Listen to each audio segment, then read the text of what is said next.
Right, yes, I think we should start because my experience, if we start 5 minutes late, waiting for latecomers, they'll be 10 minutes late the next time. And the more time we can have with Hattie today, the better, because she was, I really enjoyed last week, so I'm looking forward to this one. So over to Hattie and start whenever you feel ready. Okay. Okay. Just to say, I have appreciated the little silences we have at the beginning. So, should we just have a silence for 20, 30 seconds?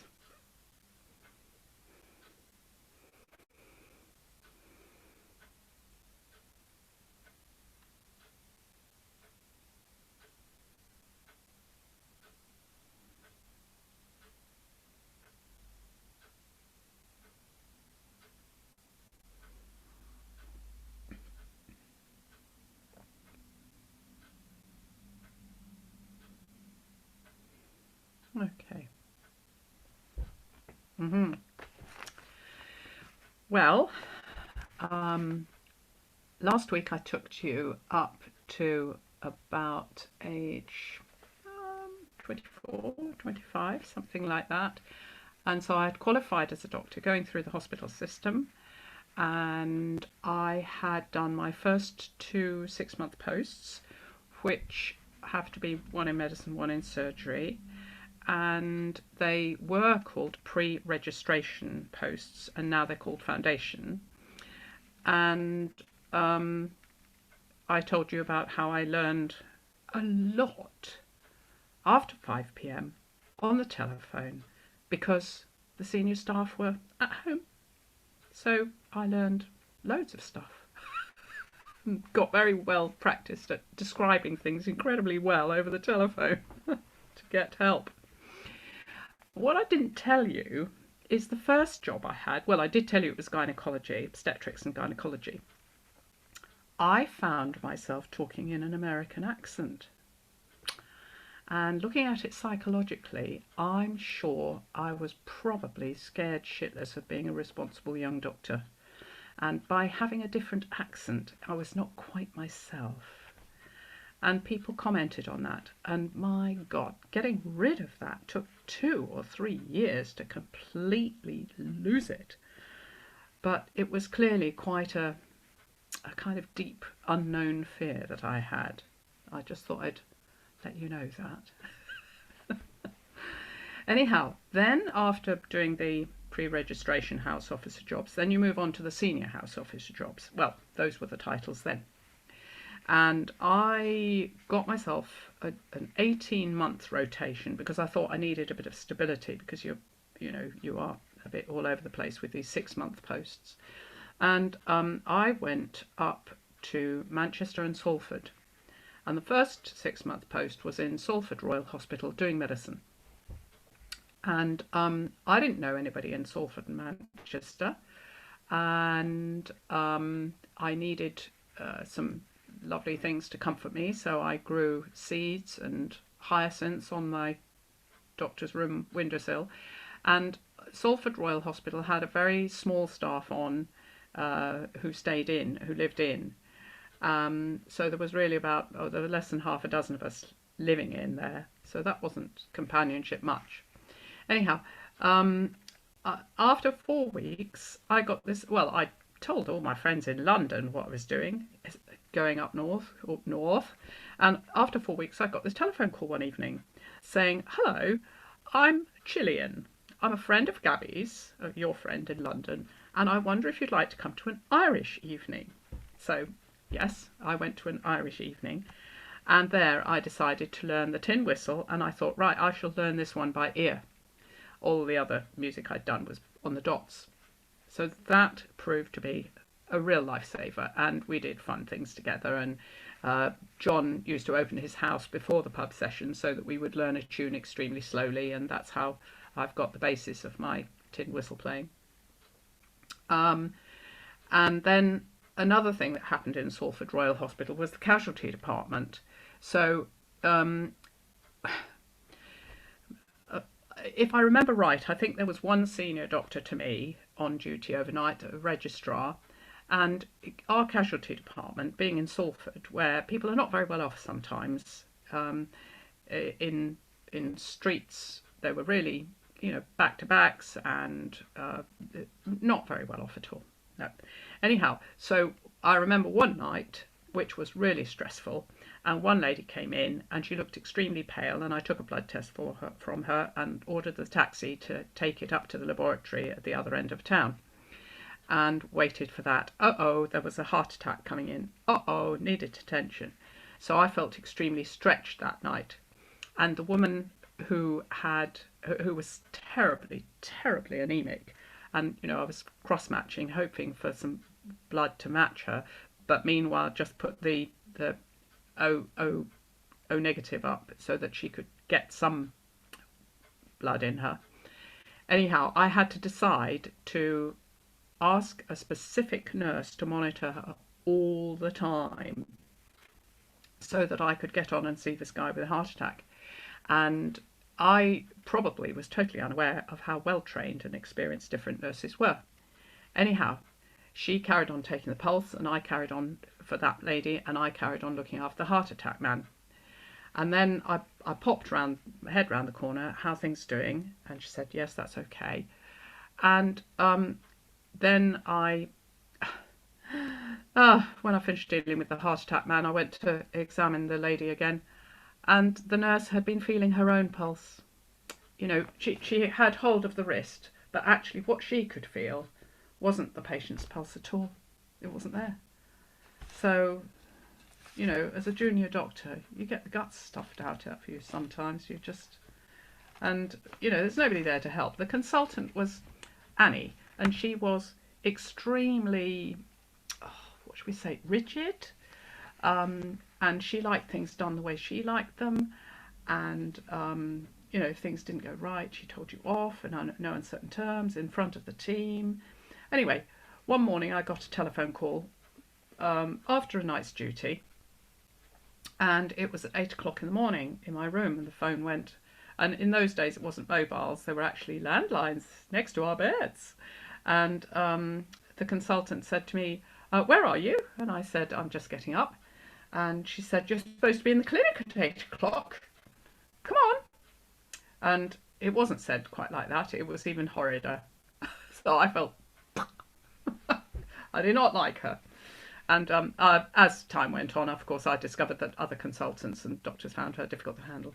However, she was very knowledgeable, and she was very specialised in kidney, renal medicine. And so she had very highly specialised clinics, and they started, I think they started at 8:15, but you had to be there at 8 o'clock. So that was that bit. Now, the other thing, of course, because I found it very lonely in the hospital, and I thought, well, why don't I live out of the hospital? I'm only on duty every third night or something like that, or every other night. So why don't I go and live outside the hospital? So I found a room in a shared house, 6.5 miles away. Stockport, is it called? South of Stalford. Anyway, so I cycled in and out of the hospital, and God, what I did not realise, it was winter. Well, it was that you start in August, so that's when I started going through October, November, December, January, February. Anyway, my room was this conservatory, which was single glazed wood frames tacked onto the house, and not only that, the cat had lived there a lot of the time, and it did stink of cat's pee. And, I was just so grateful to be living not in the hospital and living with real people who cooked in the kitchen and things like that, that I tolerated it for ages. But also, it did help me to make friends locally there. So I had a couple of friendships there. And in fact, I bought my first car, which was a Bedford Ford, little kind of van on wheels, light blue, and I thought, oh, I can go away and sleep in the back of this. So I had some nice times. And I remember the hairdresser being opposite the hospital. And so I actually booked for a hairdo. I had long hair and it was very dead straight. And I went there and I thought, I'll see what perm's like. Never had one before. So I went in and I asked them if they could do it. And they said they could do a demi-wave. And I was revising for exams frantically at that point. And so I said, well, you just get on with your job and I'll get on with mine. So I sat there revising and I came out with, oh, I look very different. I came out with a demi-wave. So that was the first 6 months. And then I moved to, I said I was doing exams. And this was in medicine, and you did membership of the Royal College of Physicians. So I was doing part 1 of the exam, and we worked as a group. So we established some study buddies, and all the teaching was done at another hospital. So I remember one time driving from Salford to Hope Hospital. Well, it's only about 3 miles. And of course I knew what time the teaching was and I had to hurry up. And the police stopped me. Oh, you're going too fast. I said, oh my God, I want to get to this lecture. And they were so sweet. So they just ticked me off. But another time driving over to the other hospital, the car in front of me, it was going a bit wibbly wobbly. And suddenly their wheel fell off. And I'd never witnessed a car with the wheel actually falling off. So that was a very, very odd experience, but you know, life, isn't it? Nobody got harmed. Anyway, at Hope Hospital, which was down the road, where the lectures for the part 1 were, because it was a big teaching hospital. I met Ambika Bali, and she was from India, so she had already done her undergraduate and graduate studies in India, and she was going to qualify as a medic in England. So she had to retake the ordinary exams in order to start working as a senior house officer. So there we were doing the membership of the Royal College of Physicians, and we became really good friends. And my house officer at Hope Hospital, younger than me, so we had the ongoing team of 2 who did ward rounds together, and he would get up in the morning and do all the blood tests, and by 10 o'clock they would all be back, and so on. Anyway, he was a real worker. He had been in the forces, and he knew what it was to get up at 5 o'clock in the morning and get your blood tests done before anybody else's. He was great to work with, very organised. And one day he said to me, I want to guess where you come from. So this was my real revelation that I no longer had an American accent. And so he guessed where I was brought up, because I did say I was brought up in the same place all my childhood. And it's kind of Queen's English I speak, I guess. Anyway, he said that he thought that I came from Wantage. Well, Wantage in Oxfordshire is, I mean, I actually come from Wallingford, but I mean, look how close he was. It's amazing. So I said, no, not Wantage. He said, well, Abingdon then. And Abingdon's 8 or 9 miles from where I come. It's amazing. So that was nice. And also in the doctor's mess at Hope, because it was a much bigger hospital, and finally one felt that you had a bit of a social life. And I think I stopped living at that dreadful freezing cold room out in Stockport. I think I felt okay to live in. And then the next 6 months really took my fancy, and I think this is why I wanted the jobs, because it was respiratory and rheumatology, and it was an old infection hospital, so it was in separate blocks, and upstairs and downstairs, and upstairs was the respiratory and downstairs was the rheumatology. And I'd always loved rheumatology because I felt a connection with the patients, and I could see that the consultants looking after patients with joint diseases and chronic neurological problems, they had ongoing relationships with their patients, and I really liked that aspect. You'd get to know them. And in fact, when I was a medical student, the rheumatology consultant took me with him one time out to a patient's house. And you know, when you're a medical student, that's so special to have time with a consultant and to go and see what he's actually doing for actual people in their homes. It really impressed me, and that's what I wanted to be. I wanted to be a rheumatologist. So the respiratory ward upstairs was it was a Nightingale ward. No, just a long room with curtains between the beds. And I think we had 20 something beds. And you can imagine in Salford, there loads of smokers, lots and lots of cancer of the lung, and TB. So, you know, we and asthma. Anyway, I remember one patient, and he had asthma on top of probably other stuff, and he was strictly told, stay there, stay in bed, don't move. Anyway, he decided he wanted to, I don't know, sit on the commode or something, so he got off the bed and sat on the commode.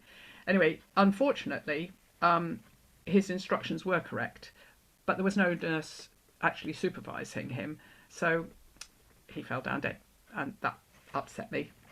Another thing that upset me, sorry it's negative, was the staff on that ward particularly. They ran on negative humour, and that galled me. Go on, you can do it. I bet you can do it. And all negatives. And they thought that encouraged. I talked about it with them, and they thought that was the way to encourage patients to challenge and do well. Oh, not my scene. Anyway, rheumatology is also a speciality where if people can't get a diagnosis, consultants will refer on to rheumatology because they'll possibly sort it out. It might be one of those strange autoimmune diseases. And I remember seeing one particular patient who came in, and I pulled the curtain back and I introduced myself. And she was lying on the bed like this, looking at the ceiling. I thought, oh, what's wrong? So there was something wrong with her soul as well as her body, perhaps. Anyhow, so the more I talked to her to find out what her story was, the more I realised there was actually nothing physically wrong. It was all emotional expression of her life, really. And so that was a very useful experience to relate to her as a person and realise that, I mean, rheumatology used to get referred as a rubbish bin, and if you didn't know what it was, send it to rheumatology and see if it's systemic lupus erythematosus or one of those things. And I was really curious and interested. I loved reading about that lot, and because I was studying for part one, that was, you know, just there was time and inspiration and yeah, I loved that. Anyway, so by the end of that 18 months, Ambika and I, we'd done our study for part one of the membership Royal College of Physicians and passed that. And everybody was saying, go on, do part two straight away. You know, you've got all this knowledge swirling around. And we would walk up and down the corridors. If we had to walk somewhere, we'd challenge ourselves.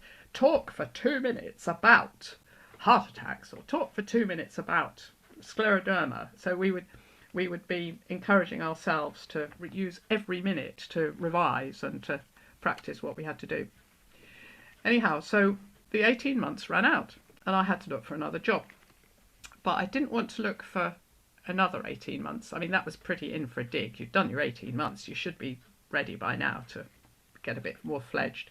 So I found a 6-month job in Bradford Royal Infirmary, up road, not too far. And that meant that I could continue to come down to Hope Hospital for the part 2 lectures.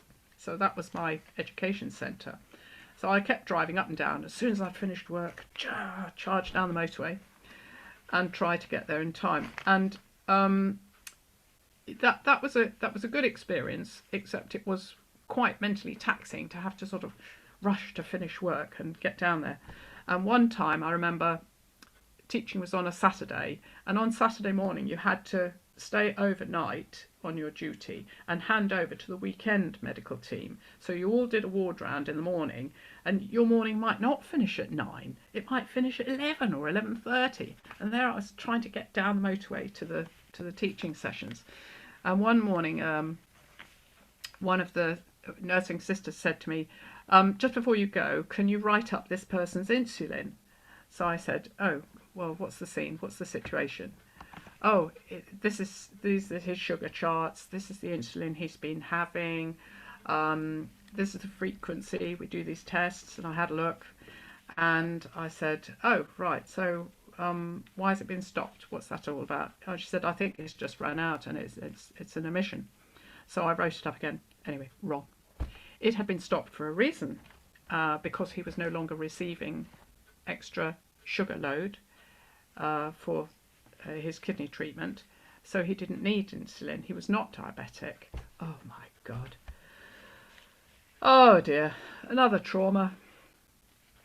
And that was the first time I'm sad to say that I'm probably getting two patients mixed up. Anyhow, I'm sad to say that that ended up in court, and so you had to go to the coroner's court and declare your part in this medical accident that had occurred and describe it. And the relatives were there. They stamped on our toes. They spat at us. They were really, really, really upset. And this patient had been so ill that actually he would have died. But, you know, that wasn't the point. The point was that the relatives were extremely upset that that's how it had happened. But to go and to have to give evidence in the court, that was my first experience. You don't get taught about that. And after all, it wouldn't go in, would it? You know, if you'd never talked to people who'd been in court, or if it'd never been a kind of realistic experience, any teaching about it just wouldn't have gone in your brain or your heart. So it's learning by experience. Oh, this is what we had to expect. See it, do it, teach it. So you probably heard that, but you know, you'd see a procedure, you'd do the procedure, next time you'd have to teach somebody else. And life was absolutely like that. See it, do it, teach it. So, you know, that's how it was. But we learned. And then, also in Bradford Royal Infirmary, the way they ran the hospital, I thought was very good. They had one office with two staff where they just dealt with every problem. So if the loo was leaking in my room, or in the doctor's mess, that's where you'd go, and you'd tell them, and then they would relay that to the correct people. If you couldn't find a parking place, that's where you would go, and they'd tell you where to go. And it was a really good front of house way of dealing with running problems in the hospital by two people who knew all the other staff, and to direct the problem in the right place. It was great. Never found that in any other hospital. You've got to go and find the right person yourself. The other thing that I experienced was it was a time, and I expect it's like now, where the porters who are doing a runaround job, fairly simple, and have to be nice to people. Anyway, some of them had degrees and they couldn't get jobs. So we had fantastic conversations in the evening when I was on duty, so I had to be in the hospital. We just chatted away, we talked about music and whatever else. And so that was great. And the other thing that happened in Bradford Royal Infirmary was the consultant introduced me as Harriet on the ward round. So everybody knew me as Harriet. Anyway, after 3 months, I was in the doctor's mess at the bar, as one is, and somebody said, Harriet, this, that and the other. I said, oh, please, will somebody call me Hattie? I just needed the distinction between Harriet at work and Hattie being me. The other thing that happened in Bradford Royal Infirmary was all the ward clerks who really did the organisation on the ward, not the management level organisation, but sorting out the paperwork, the notes, greeting and meeting the relatives, knowing whereabouts you were likely to find such and such. the the ward clerks were very knowledgeable and skilled, and the reason was they had a weekly teaching session. And that is so much respect to the people who keep the cogwheels going. I just, and it was marvellous working there because things were organised and you didn't have to faff around trying to hunt for notes and hunt for this and that and the other. They knew how to file the results, you knew where to find them. They knew which order the paperwork went. That's what you found in the notes when you went there. Nurses. The nurses were so supportive. They knew their jobs, the staff were stable, we didn't have a lot of agency staff by any means. And so when you started and you changing hospital, things are done differently in different hospitals. It takes weeks to get used to it. And I discovered, or perhaps one of the nurses said to me, get a little A to Z address book. And when you go to a new job, you make notes in there about how it's done here. This consultant might treat constipation with those medications, and that consultant with those medications. And I've been shouted at for prescribing the wrong treatment for constipation. Just because I don't do that, or you don't do that. Anyway, so the nurses were very knowledgeable and experienced.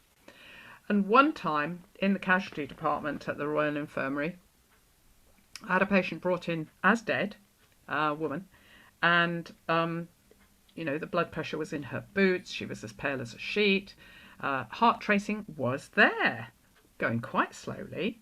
That's wrong, doesn't add up. If you've got low blood pressure, you expect the heart to speed up and shove the blood everywhere around the body. Quick, quick, quick, quick. Keep it going. Anyhow, it didn't. So luckily, her son turned up in a car later on, and I could talk to him and say, well, what happened? What was the scenario? And he said, oh, she was using just some carpet cleaner, that dry powder stuff, and she just kind of keeled over. And I didn't know what to do, so I called 999. Anyway, so I was quite a junior doctor, and I was shocked by this, and I thought, what's in there? So I had a look at the chemicals, and I phoned up the poisons departments and found out that actually something in shake and vac was not just bicarbonate of soda. It was a chemical that needed good ventilation, and she didn't do good ventilation, so she inhaled it, and that put her blood pressure down, and because she was on blood pressure treatment already, couldn't come up again.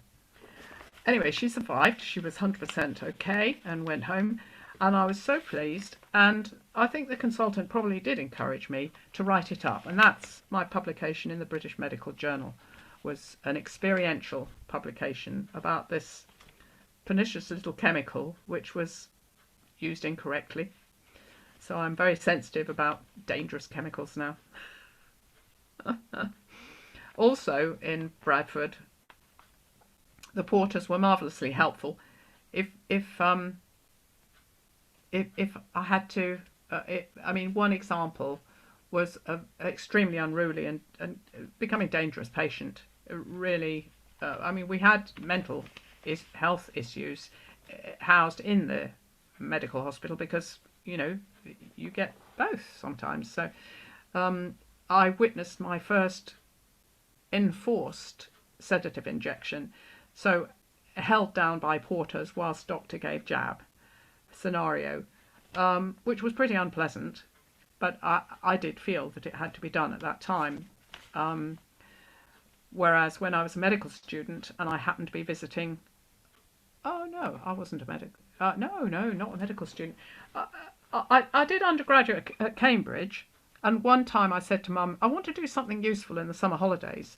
And she said, well, your uncle and aunt are coming to lunch, and they worked at KwaZulu in South Africa. So I spent 7 weeks in South Africa, not at all qualified. I'd only done anatomy, biochemistry and physiology. And I managed to get in with a crowd of medical students in Johannesburg, and they were spending a day out at Soweto.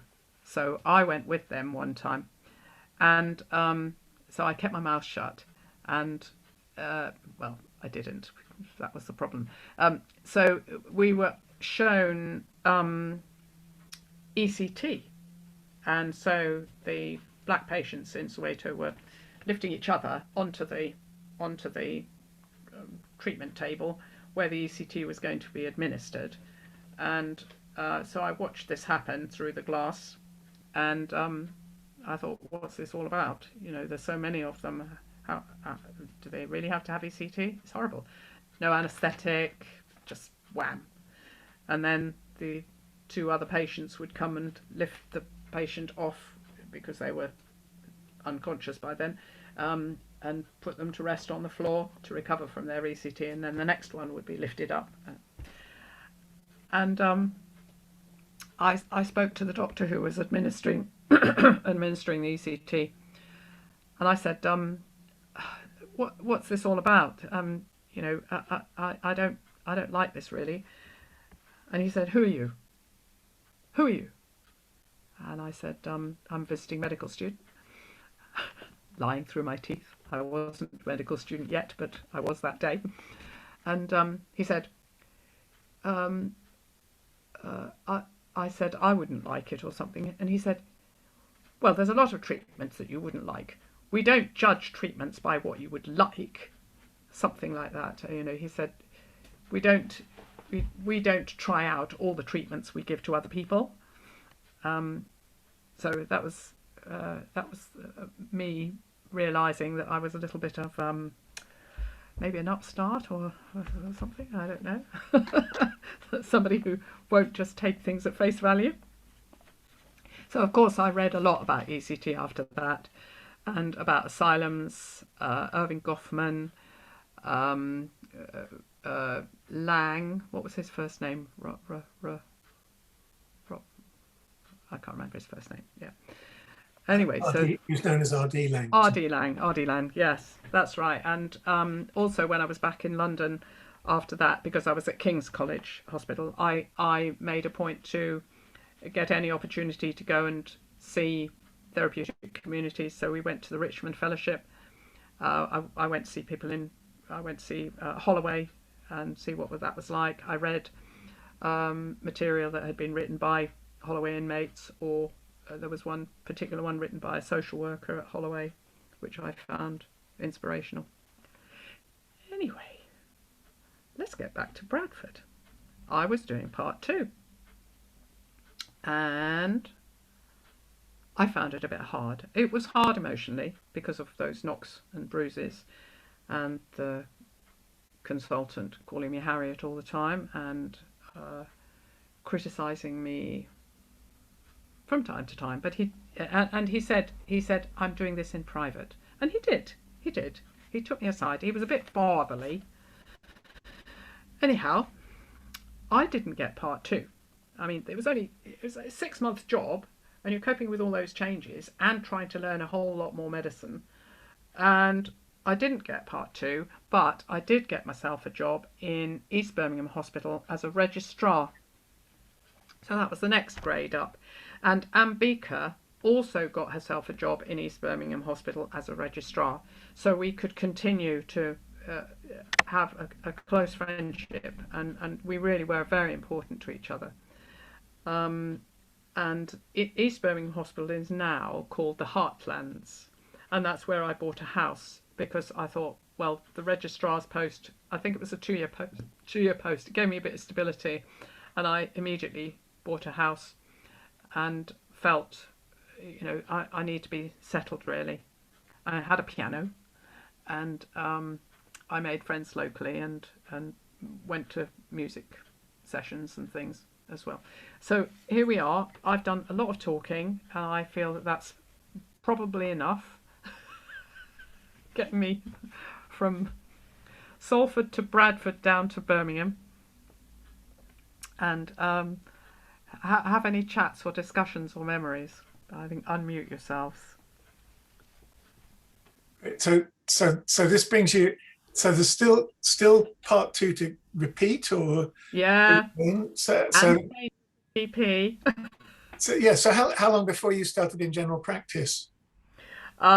It probably was another. I did all the registrar stuff at East Birmingham Hospital, and then I migrated into general practice then. So another 18 months or 2 years before I started in general practice training. GP speciality had become a speciality. It was starting to become talked of as a speciality in 19 early 70s, late 60s, early 70s. And I'd always been attracted to the company of GPs. I found them interesting, human. So it was nice to go to the doctor's mess in a hospital where the GPs came for their education. Mm. As a mother of a doctor, it's very interesting to realize what my daughter might have gone through. Incredible. Tell me a bit about your acquiring a South African accent. I didn't follow that. American. No, an American accent I Sorry, have. American. Well, when I started my first job, when I was the doctor, I just found that I was using an American type accent. And I thought, what's this all about? And I just didn't stop it. I wasn't really able to stop it. And on reflection, I think it was my way of kind of separating myself from the responsibility of being a young doctor. I Right. wasn't really me when I was there. A defense mechanism. Yeah, yeah, Yeah, yeah. yeah, I never yeah. talked to anybody about it, but you know, people kept commenting that I had an American accent. I said, no, no, I'm from England. It was very, very strange, but I just had to observe myself doing this and Yeah, yeah. try and coax myself out of it somehow. Hello, Ray. Hello, Hattie. I'm sorry I'm late to You've been to the hairdresser though. yes, and also had my second jab this morning. I just come from there, so that was amusing. Something I was going to ask you because it amuses me. There's a quite a famous doctor in Bristol who works at South Mead, I'm told, at the moment, and has written a few books and been on the radio and all that lot. A chap called Phil Hammond. Oh And yeah. I was wondering if you would be following that path. I didn't do any writing. I'm not a good writer. And I haven't got much of a kind of comic sense of humor. Um, but Phil's been quite a campaigner as well, and I would say he's ploughed that furrow. I'm very much of a follower, so I would be interested and following and supporting. But I'm not a leader. He is definitely a leader, and I admire him.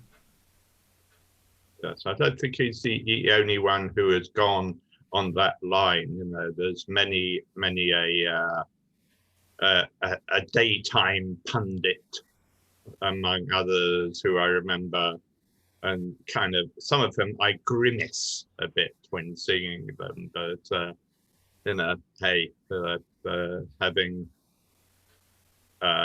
worked in the psychology profession before I happily retired.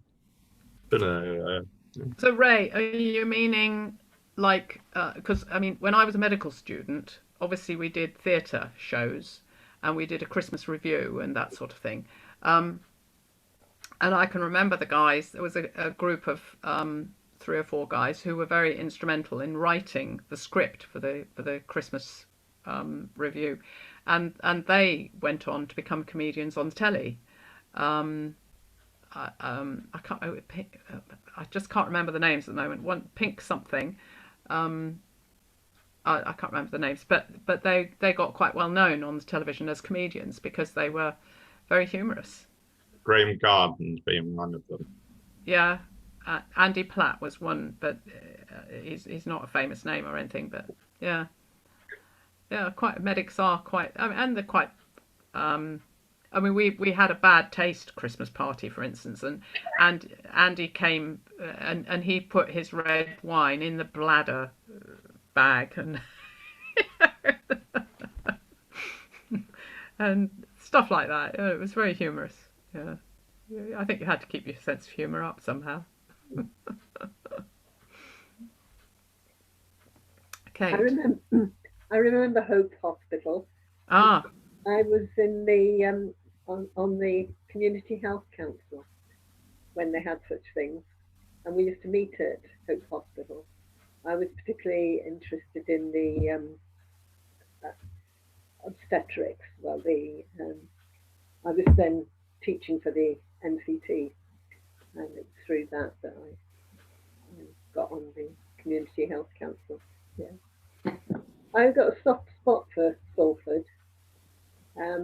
I found people. We were actually living in Prestwich, but I felt that Salford people were very good at looking after each other. And I remember I had a bike accident once. Some wire on the road or something tipped me over the handlebars, and people came out of their houses and sat me down and gave me a cup of tea, and I was mainly shocked, you know, and people didn't know at all. And through that Community Health Council too, I felt that people were very community minded. and I remember about Salford. In Earlham of the Heights, they had a different dialect. Yeah, Earlham of Tights. Pardon? Earlham of Bites. Oh, like that. thank you. Yes, I had to be corrected on my pronunciation a lot there. And they all spoke naturally in these and thous. And when I was taking a history from somebody on the respiratory ward, I found it so difficult to understand him. And he could see I was struggling. He said, shall I speak in your language then? I said, oh, would you? Because I wasn't just grasping what he was going on about. Hello, Hattie. Hello. Hello, I'm trying to ask you a bit more about ECT, Oh, which my poor father had to suffer yes. for a good many years. I don't know when they finally stopped. They still use it occasionally, but it's extremely rare. They do still use it occasionally, but it is extremely rare. But it seemed so horrible to me at the time. And I remember asking my mother about it, and she was very ambivalent about it. But she said, well, that's what they think is the best thing for him. But I think it did him a lot of damage. I think it's an awful thing. Quite awful. Julia, in what way? I'm not sure. It didn't even affect his brain and how good he was. I don't know if it was that or whether it was the drugs that he had to continually take for years, which I don't think he really probably needed as many as they gave him. But it was all very sad. But definitely the worst thing was the ECT. It was simply terrible. He hated it, absolutely hated it. And he should never have had it, I don't think. And I mean, now you have to agree to your treatment. Yeah. The patient's will is far more sought and respected now than it was then. Oh, is it? Good. Oh, I mean, yeah. Then, as you say, your mum was compliant. She said, well, that's what they recommend. And he probably did say, oh, well, that's what they recommend. If this is going to make me better, I'll go along with it. I don't know whether he had much say in it at that No, time. exactly. No. It was awful. But it does often affect people's memory. Nearly always, I think. That's right. Yeah. Anyway. Sad. So.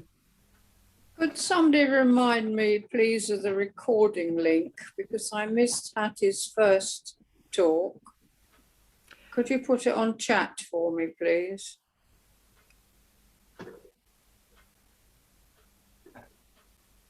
Yeah, I'll put the link up. I'll put a link to Hattie's last talk, and also the playlists that's got all the talks on it. I'll put that in the chat. Thanks, David. And then we can copy and paste that into an email to ourselves. Is that how you access it? Yeah, exactly right. With electronic technology and all that, which is going on at the moment, how have you any views on how you see medical practice going? It's frightening, really. I mean, one thing that's happening, just quietly, just very pervasively, is that about 30% of general practice is now owned by largely North American organisations, and they used to be owned and run by the Brits who worked there. So it was your own little self-employment. And now, because GPs have been encouraged to get into groups, and then the groups have been encouraged to merge, and then the management and the organisation can be made cheaper if you don't have a practice manager for each of the practices. And so they're becoming more businesslike and conscious about how much it costs to run and so on. And they've got buildings to maintain. And so just, creeping is this organisational thing, which means that then businesses that are ready to bid and experienced in bidding and have got lots of capital come and start running our general practices. So I'm concerned about that. I don't think it's just to do with IT. But they're not British companies who've leapt in to bid and capture the bids. So there we go. But IT, I mean, the government has spent and lost a lot of money trying to do some good things. I mean, you would hope that your medical history, allergies, what medications you're on, major things that have happened to you in the past, you would hope that that could appear when you arrive in the casualty department in a hospital or when you're admitted to hospital. But making the computer systems link has been an absolute trial. I know doctors who've been involved in the working with the NHS centrally to try to arrange computer systems and computers talking to each other so that that kind of information can be passed on to the casualty department so they can see, oh, you're really allergic to that. Oh, you only had mild stomachache with that. Okay, that would be okay to give. You would hope that that kind of knowledge was available to them. But don't rely on it, please. On that, my GP surgery, it used to be, compared to many that I've heard of, reasonably easy to get an appointment, or at least get through and then get an appointment. It's much harder now. You told, you're number 17 or something. And then, because they say, oh, you can do book online. But when I went online, I was horrified to find it was a private company and, that wanted permission to have all my records. So I didn't. At the moment, I just stuck with waiting on the phone.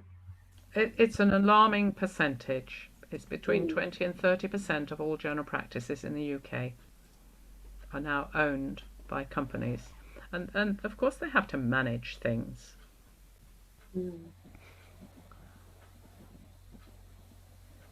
Yeah. Oh. Well, we've just seen what happens with the football when that's the owners got their own ideas what they want to do, and it's owned abroad. Well, that was encouraging, wasn't it?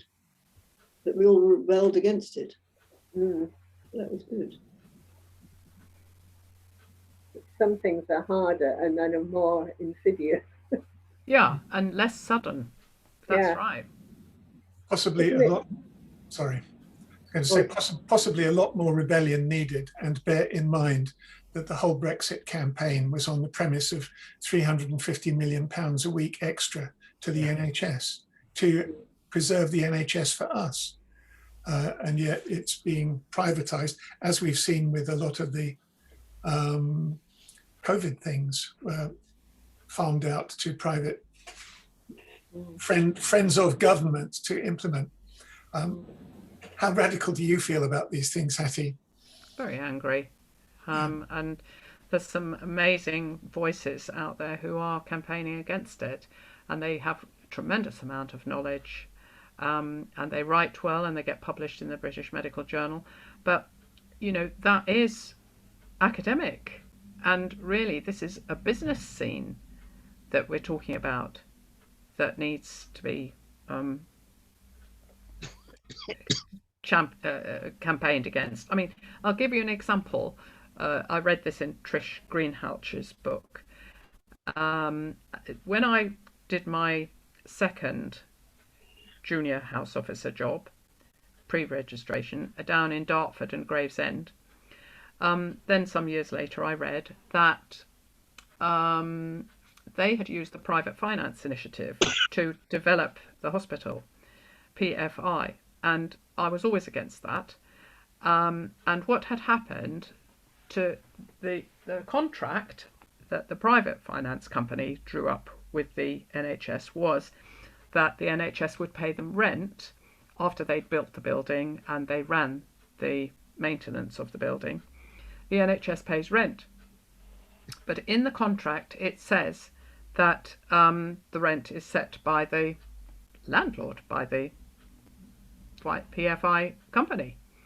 So the NHS just had to pay the rent. There was no get out clause, there was no limitation clause, and the rent went up and up and up. And until the estate, the management of the estate by the Dartford and Gravesend crowd, excuse me, I don't know the figures anymore, I've forgotten them, but instead of just being kind of, you know, 4 or 5% of the budget, had gone up to being 7, 8 or 9% of the whole NHS budget for Dartford and Gravesend. So they had to find cuts in other services in order to pay the rent to the Private Finance Initiative for the buildings. And in particular, they just stopped all services for special education needs, learning difficulties patients, the community services that, because by that time the social services and NHS had been combined budget-wise, and so they just stopped all services for learning difficulties and special education needs. It's just ghastly. Ghastly. Same happened with the schools. A lot of schools were built with that way, weren't they? And I mean, friends of mine who are in favour of a private finance initiative say, look at the renal unit at Southmead Hospital. That would never have been built if it hadn't been for PFI. Well, yes, and the doctors and nurses and so on are terrific there, and they have got a building to function in. But what is it costing behind the scenes? I don't know, but it's NHS over a barrel. And then the managers of the NHS have to find all these cuts. Let's look after each other.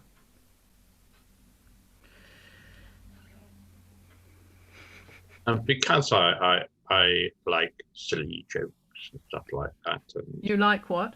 silly jokes and stuff like that.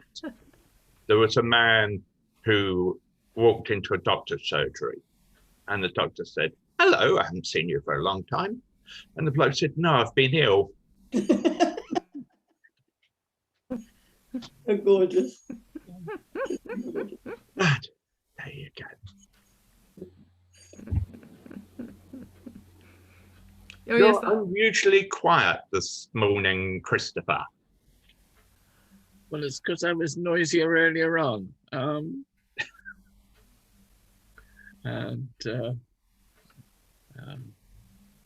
I'll talk about sickness in work because, you know, over the years the sickness rate has shot up, and you know, when I was a junior, okay, so I was physically fitter because I was younger, I suppose. But I remember I had the most appalling migraine, and I had to have a couple of hours off, and you know, that was my sick record. The next time I had sick time was migraine as well, in general practice, and I phoned the receptionist and I said, I don't think I can see any more patients now. Well, first of all, I warned her because I could see the visual thing coming, And then after a while I said, I've still got 6 patients to see, but could you divide them, give them to other GPs to see? And this was in general practice at the end of the day. And so I was just feeling so appalling that I lay on the patient's couch and just kind of tried to go to sleep, really, to recover. And I'd taken my paracetamol. And the cleaner came in. She said, "Oh, I wasn't expecting you to be here. What are you doing?" I said, "Well, I'm just about recovered now, so I might be able to go home." And when people heard about it, they said, my receptionist said, "I thought you'd gone home because you were ill." I said, "I was too ill to get home." But that's what you did, really. You just worked until you dropped and then coped somehow.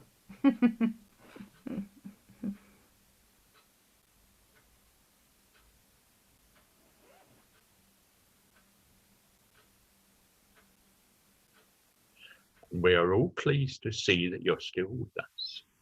Yes, I did not. With a jolly laugh. And there's obviously another talk to come about your time as a GP. I have really fond memories of the GPs when I grew up. My father was, my mother had been a nurse, and my father was the manager of the local Boots the chemist. And so, the family talk was we knew who all the doctors were in Whitstable, where I grew up, and heard stories about them, and had a family doctor who was he would show up when there was the slightest problem. So I'm really interested to hear about your experiences as a GP when you actually got into practice, Hattie. And I love this idea of ongoing care of people, so that there was I like continuity of care tremendously. It's so valuable. Yeah. It starts with the fact that you can understand what the doctor says, so you've learned about how to listen to them and their accent and their way of doing things and way of saying things. And for anybody who's hard of hearing, that is really an important thing, because whenever you meet a new person, you've got to start getting used to the way that they speak. It's not just like that. And the amount of knowledge that's just in the back of my brain about people. There came a point in general practice where there was a real outbreak of problems at the DSS. And I didn't know my patients who worked at the DSS. Anyway, so a person would walk in, and just the way they walked in, the way they sat down, and the way they looked, I thought to myself, oh, I bet this is somebody else who works for the DSS. Lo and behold, it was, and that was the story, was, the immense pressure and a terrible time that the DSS was going through in Bristol. People were needing time off with stress, and I just saw one after another, and I could tell them as they walked in the room. And that's the people who are supposed to be helping people with problems.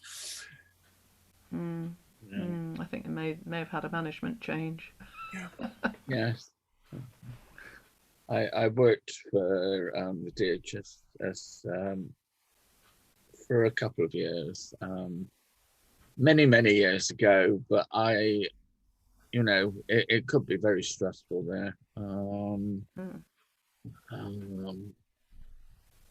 I think our management probably at that time was quite good, but were you face to face with people? Well, I was, and that was when I had one of my kind of breakdowns. And unfortunately, the boss, I'd just given up smoking, and she said, "Go and buy yourself some cigarettes." And so another 17 years of smoking after that. But yes, I was unfortunate. I was on the desk, and people, if they didn't like what I said, they'd ask to see, my superior.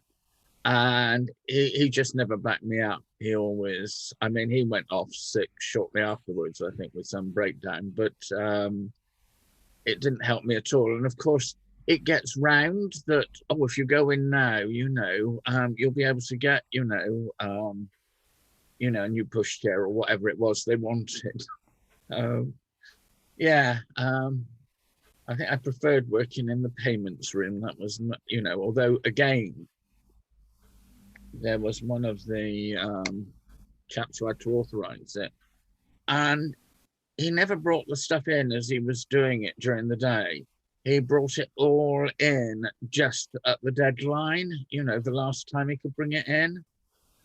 So you were having to work late because, yeah, I think I even tried to collect it from him sometimes, but that got me into trouble. So.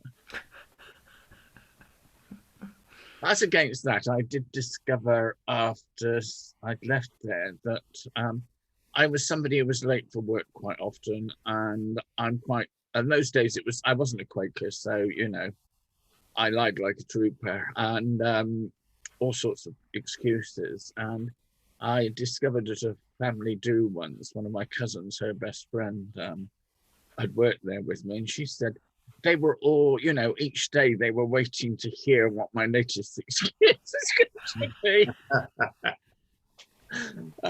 So, I mean, they were quite kind, really. You know, it was,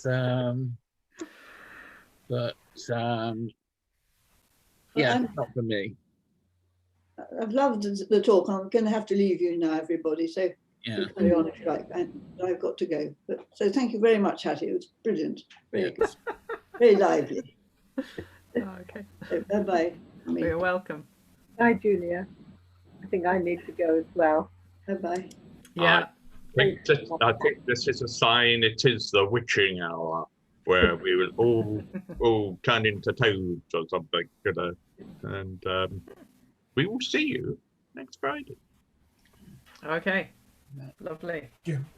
Thank you. And thank you, Hattie. That was brilliant. Oh, you're welcome. It's such fun.